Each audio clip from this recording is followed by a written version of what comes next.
Today we will start off with chapter number 6, which is nucleic acids and protein synthesis. ठीक है. We have different types of nucleic acids. पहली बात तो you should know. One of them is known as a double-stranded DNA और दूसरा एक होता है ribonucleic acid known as RNA. फिर we have different types of RNAs this chapter as well. ठीक है. We have ribosomal RNA, we have transfer RNA. ठीक है. और उसके बाद वी हैव डीएनए. डीएनए के अंदर we have to study the different nucleotides. ठीक है. यहाँ पे एक मैसेंजर आरएनए में लिखना भूल गया. Then those different types of nucleotides, how are they involved in complementary base pairing making up a whole double stranded DNA molecule. और फिर वो किस तरह से दोनों मिलके ये न्यूक्लिक एसिड्स और mRNA and ribosomes and all of them are involved in protein synthesis as well. So in this chapter, you will learn how to describe the structure of nucleotides, including ATP. You are going to describe briefly the different structures of the bases found in DNA and RNA, including adenine, guanine, thymine, and cytosine. Describe the structure of DNA, describe the structure of RNA, messenger RNA क्या होता है, how is semi-conservative replication model used to study the DNA replication. Different models होते हैं, उनमें से we are going to follow semi-conservative replication.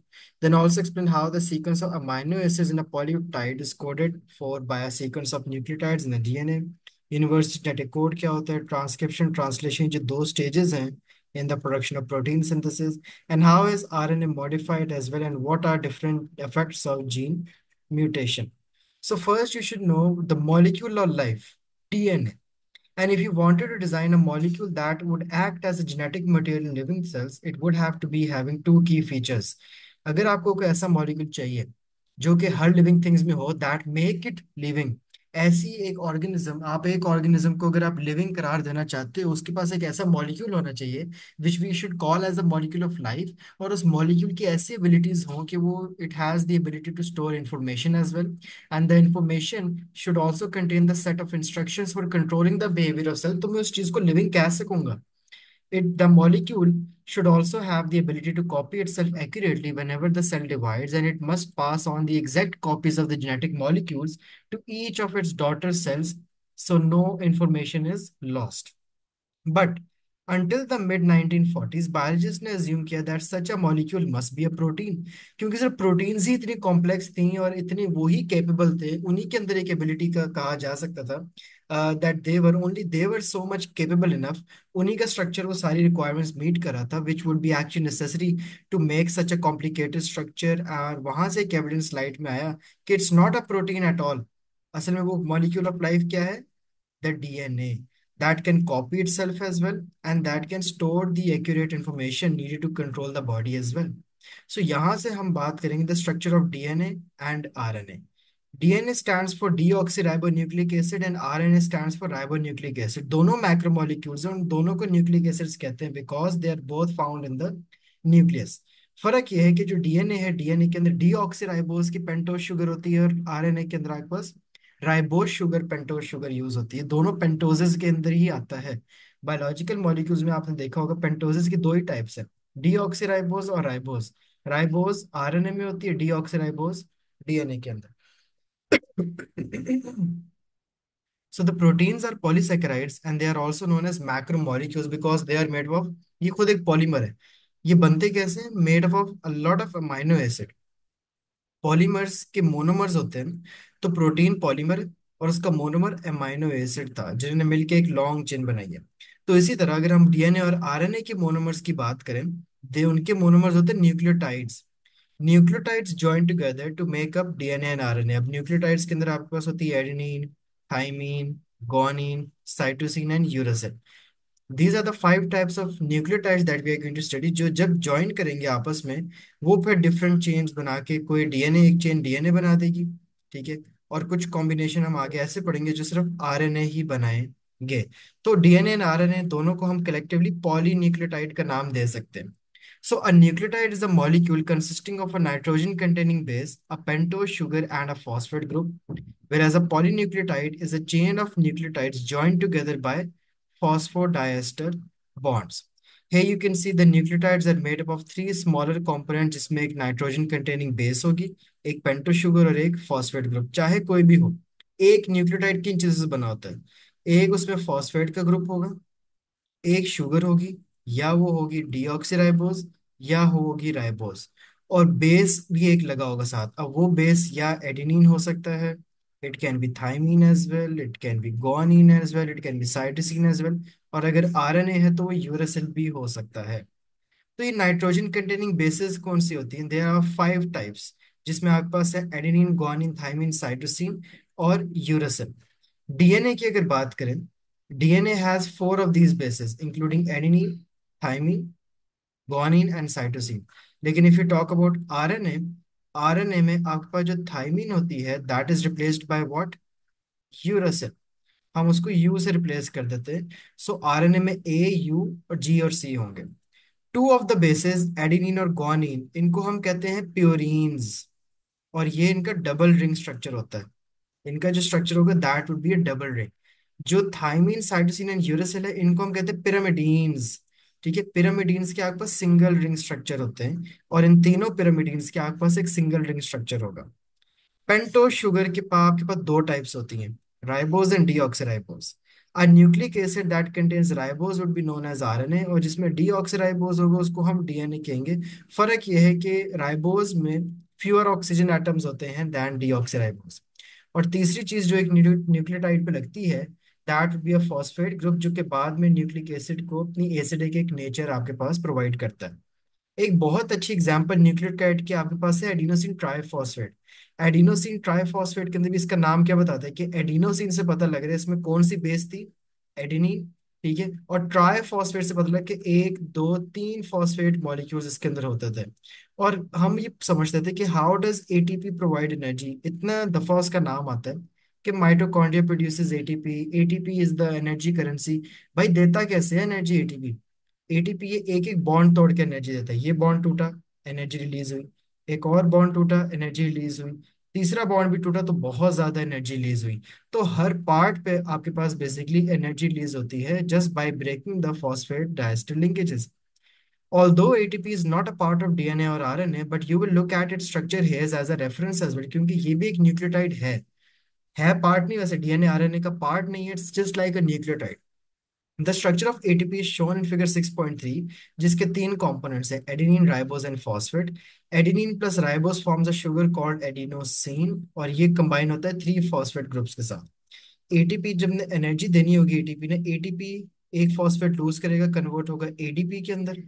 ADP से एक और फॉस्फेट लूज करूंगा तो एएमपी बनेगा। ठीक है, एडिनोसिन ट्राइफॉस्फेट से एडिनोसिन डाइफॉस्फेट, एडिनोसिन डाइफॉस्फेट से एडिनोसिन मोनोफॉस्फेट, और आखिरी फॉस्फेट रिलीज कर दोगे तो पीछे सिर्फ क्या रह जाएगा? Adenosine molecule. So in 3 stages, you can break down all of the phosphate bonds that are connected here. So do not confuse adenine with adenosine. Adenine सिर्फ ए को कहते हैं, एडेनिन को। एडिनोसिन है जब एडेनिन कंबाइन होता है राइबोज शुगर के साथ, उस टर्म को हम नाम देते हैं एडिनोसिन का, which is only there in your ATP molecule. And also do not confuse thymine with thiamine. ठीक है, थायमीन एक बेस है, थियामीन एक विटामिन भी होती है जो आप आगे न्यूट्रिशन के अंदर भी पढ़ोगे। सो डाई न्यूक्लियोटाइड्स और पॉलीन्यूक्लियोटाइड्स में क्या फर्क है? 2 न्यूक्लियोटाइड्स अगर हम ज्वाइन करें, they would form a dinucleotide. जैसे एक अमीनो एसिड को दूसरे के साथ, या एक शुगर को एडेनिन के साथ किया, जैसे एडिनोसिन था वो डाई न्यूक्लियोटाइड बन गया, 2 न्यूक्लियोटाइड्स को हमने ज्वाइन कर दिया। एंड द बॉन्ड जो इन सबको जोड़ता है, उस बॉन्ड का नाम आपने याद रखना, that is the phosphodiester bond. The term diester is used because the phosphate group involved now has 2 ester bonds, one to each of the sugars it is connected to. The process can be repeated up to several million times to make a polynucleotide which has formed a long unbranching strands of nucleotides as shown. The sugars and phosphates are linked by phosphodiester bonds to form a backbone जो कि हमेशा sideways निकल रही होती है। तो dinucleotide क्या है? 2 nucleotides joined together by phosphodiester bond, और phosphodiester bond वो बॉन्ड जो कि न्यूक्लियोटाइड्स को होल्ड टुगेदर कर रहा है। तो अभी इस स्ट्रक्चर को हम मजीद डिटेल में देखते हैं। यहां तक समझ आ गई? Is it clear? Yes. By 1950s, the structure of polynucleotides as shown in figure was, but this structure did not explain। ठीक है, ये एक स्ट्रक्चर आपके आया पहले, लेकिन इस स्ट्रक्चर ने अभी भी एक्सप्लेन नहीं किया था कि एनर्जी, या फिर वो सॉरी, एनर्जी कह रहा हूँ, ये इन्फॉर्मेशन कैरी कर कैसे रहा है, ये जो डीएनए चीज बन गई है, अभी भी समझ नहीं आ रही कि ये एबिलिटी, इसकी जो पहली एबिलिटी थी, ये स्टोर कैसे कर रहा है इन्फॉर्मेशन, और दूसरी बात ये भी नहीं समझ लगी कि अपने आप को कॉपी कैसे कर रहा है। तो ये चीज सॉल्व हुई थी by studying more and learning more about the structure of DNA. James Watson, Francis Crick, दो साइंटिस्ट थे जो कि कैम्ब्रिज इंग्लैंड में काम कर रहे थे। उन्होंने ये मॉडल स्ट्रक्चर निकाला for DNA, and they were not pretty sure कि ट्रू नहीं होगा, but that is the model that we till date actually use. The key to Watson and Crick's success was trying to make models of DNA using all the available evidence. Apart from Shargav's data, another vital piece came from the X-ray as well, जो कि Rosalind Franklin ने suggest किया through photographs। Rosalind Franklin ने कहा था कि जो DNA है, it has a helical structure, और वॉटसन एंड क्रिक ने डीएनए मॉलिक्यूल के बारे में बताया था। तो वॉटसन एंड क्रिक प्लस आपके पास रोजलिन फ्रैंकलिन का जो शेप थी, उन दोनों को आइडिया को मिला के पता लगा कि DNA is a molecule having two polynucleotide chains, not one. यहां से पता लगा कि यह जो डीएनए है, it is actually having two chains, ये डबल स्ट्रैंडेड मॉलिक्यूल है। और ये जो दो स्ट्रैंड्स होंगे, they are held together by hydrogen bonding between the two chains. तो याद रखें, दो टाइप्स ऑफ बॉन्ड आपके पास आ गए हैं अब, ठीक है। एक तो है ये जिन्होंने डिफरेंट न्यूक्लियोटाइड्स को आपस में जोड़ के रखा हुआ है, ठीक है।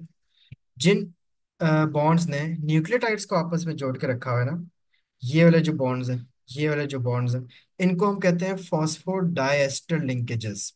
लेकिन जिन बॉन्ड्स ने आपस में इस डबल हेलिकल स्ट्रक्चर को आपस में जोड़ के रखा हुआ है, not the nucleotides together, nucleotides को आपस में तो फॉस्फोडाइएस्टर लिंकेजेस ने जोड़ा हुआ है, लेकिन आपस में ये वाले जो बॉन्ड्स हैं जिन्होंने इस डबल स्ट्रैंडेड को, स्ट्रैंड वन को स्ट्रैंड टू के साथ जोड़ रखा हुआ है, उनको हम क्या कहते हैं? They are known as hydrogen bonds. Is it clear? Yes. So the molecule showed that only this way it could be done if we twist each other of the strands into a helical shape, जो कि Rosalind Franklin ने suggest किया था। तो उधर से आपके पास एक मॉडल आ गया for the DNA. So what are the different features of DNA molecule? A model of DNA is shown in figure 6.7a as well. A diagram, a part of this molecule is shown in figure 6.7b as well, जो हम आगे देखेंगे। ये हैं वो आपके पास diagrams, you can see. ये तो आपके पास न्यूक्लियोटाइड्स है ना, इसको हम कहते हैं फॉस्फोडाइएस्टर लिंकेजेस, जिसने इस पूरे न्यूक्लियोटाइड को इस पूरे न्यूक्लियोटाइड के साथ जोड़ा हुआ है। और आपस में ये डबल स्ट्रैंड किस तरह मिले हुए हैं? हाइड्रोजन बॉन्डिंग के थ्रू। हाइड्रोजन बॉन्डिंग आपको नजर आ रही है ना, एच और एन के दरमियान है, ठीक है। आपने केमिस्ट्री पढ़ा होगा, एच और एन के दरमियान हाइड्रोजन बॉन्डिंग होती है।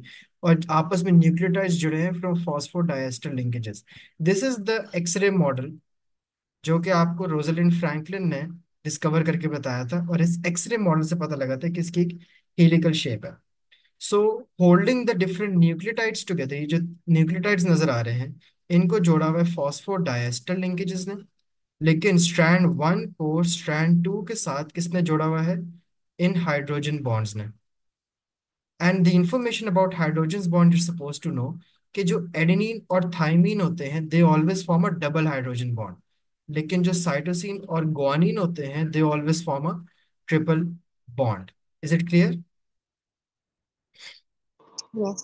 अब जो दो स्ट्रैंड्स होते हैं ना, उनमें से एक स्ट्रैंड आपके पास है, वो 3' टू 5' डायरेक्शन में ट्रेवल करता है, और जो दूसरा स्ट्रैंड होता है वो ऑपोजिट जा रहा होता है, फ्रॉम 5' टू 3' डायरेक्शन। तो वो हमने आगे देख भी ली कि किस तरह से आपके पास दो स्ट्रैंड जो रन कर रहे हैं, one of them is running from a 3'। First वाला हमेशा 3 to 5 होता है और सेकंड 5 to 3 होता है, या कोई भी 5 to 3 कोई और भी थ्री हो टू फाइव सकता हो है, सकता कोई भी हो सकता है, इट डजेंट मैटर। ठीक है, 5 to 3 का मतलब ये होता है कि जो यहाँ पे ये जो कार्बन था ना, ये कार्बन शुरू तो कार्बन नंबर 5, ठीक है, और ये कार्बन नंबर 3 के साथ आके एंड हो रहा था, ये फर्क होता है, जिसको हम आगे डीएनए रेप्लिकेशन के अंदर भी डिटेल में स्टडी करें। सो इट डजेंट मैटर कौन सा वाला है, इट्स जस्ट टू एक्सप्लेन कि देर बस एक चीज है, दोनों होंगे ऑपोजिट। 3 to 5, 5 to 3, या फिर 5 to 3, 3 to 5 होंगे दोनों ऑपोजिट डायरेक्शन में, they would be running. Got it? है। Yes.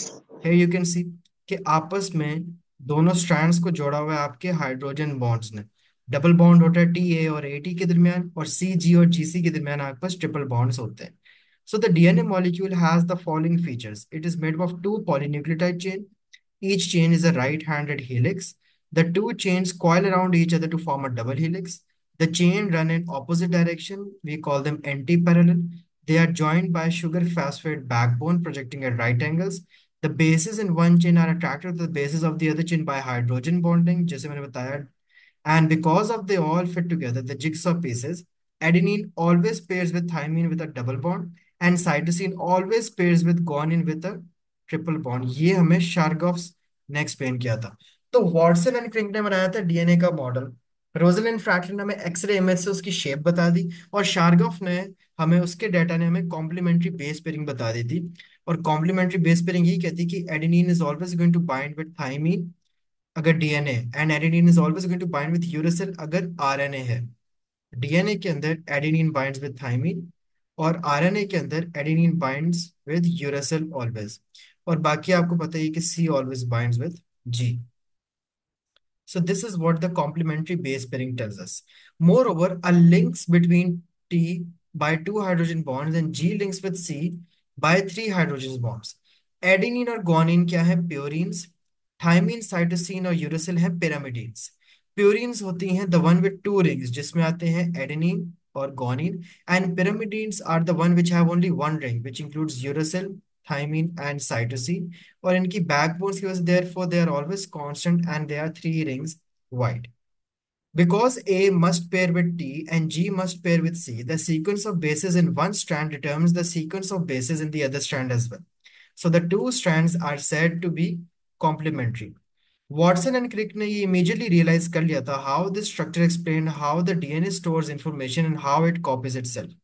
The information is the sequence of bases जो आपके पास आती है through complementary base pairing A, G, T and C की तरफ से, which are always running in sequence along the whole strand. और यही सीक्वेंस क्यों जरूरी है? बिकॉज यही सीक्वेंस हम आगे देखेंगे एक मैसेज भी कोड होता है, चाहे वो मैसेज एक प्रोटीन सिंथेसाइज करने का ही क्यों ना हो. The molecule can copy itself and replicate accurately by unzipping down the middle. This is relatively easy because the two strands are only held together by weak hydrogen bond, and each half can then make a complementary copy itself. Thus, the two identical molecules of the DNA are then produced.